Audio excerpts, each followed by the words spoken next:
they're going to need to have another monitor on this side. So Like 2 monitors? they'll have Philips monitor over here, and then they're dedicated to EMU. I'm a cross-trained tech unit support personnel, and I've been here for 27 years. I am the clinical manager for the organ transplant units at University.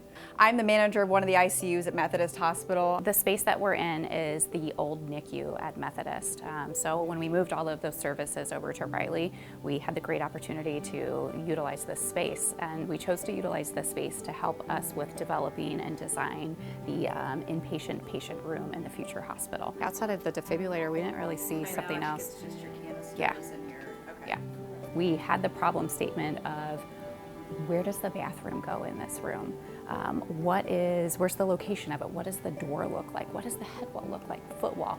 We had the great opportunity that we got to actually build with studs those spaces and start to work within them and design all of those features. The team wanted to bring in the frontline staff workers who will be actually in the space. One of the things that I've appreciated so much is the ability to give my perspective.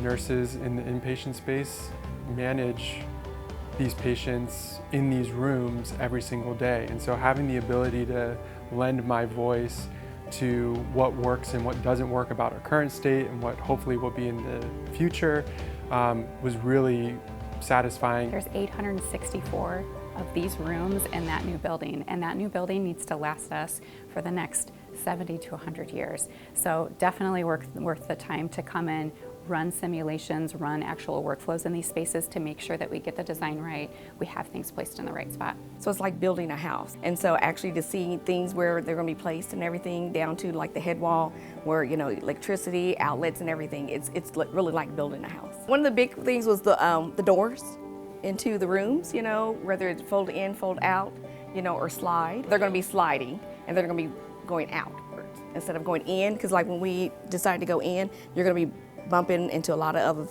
furniture in the room. We could do this in any of the ICUs. Essentially, you turn it into an operating room when you need to, and that's the amount of people and that's the amount of equipment. And so the square footage is key, but it's also about the design of the square footage and making sure that the accessibility to the patient is easy.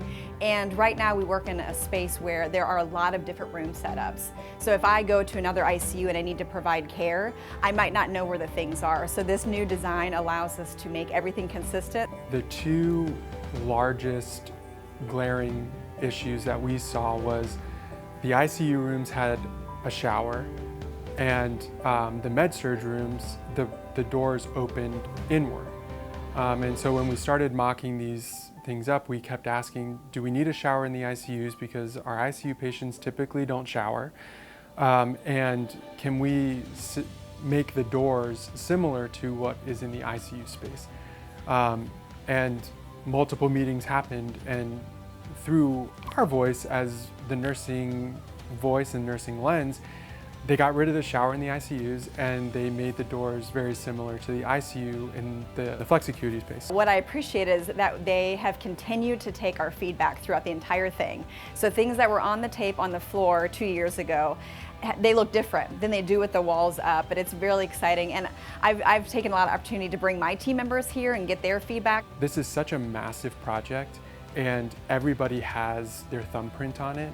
And for somebody like me who works inpatient and is just a small part of this very large organization, to be able to have our voice heard and make significant changes to the workflow of the room was extremely impactful.